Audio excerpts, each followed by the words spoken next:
And on that note, we are shifting our focus from Pakistan. Let's talk about Russia and China. Now, with the war in Ukraine in its second year, and Russia increasingly feeling the weight of the Western sanctions, Moscow seems to be leaning on Beijing for support in a big way.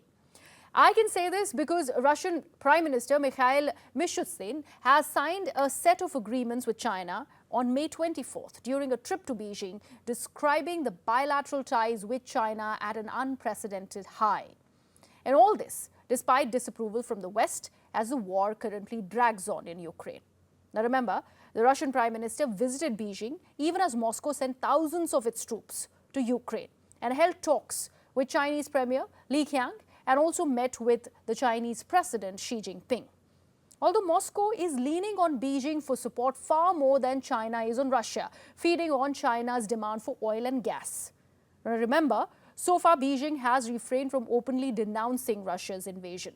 But interestingly, since February, Xi Jinping has promoted a peace plan, which has been met with skepticism from the West and remains cautiously welcomed by Kiev.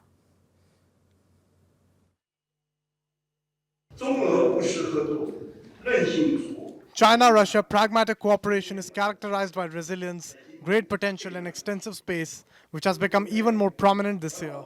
China is willing to work with Russia to implement the consensus of the two heads of state and promote pragmatic cooperation in various fields to a new level.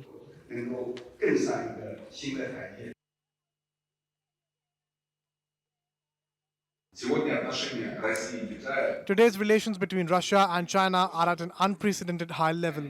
They are characterized by mutual respect of each other's interests, the desire to jointly respond to challenges, which is associated with increased turbulence in the international arena and the pattern of sensational pressure from the collective West.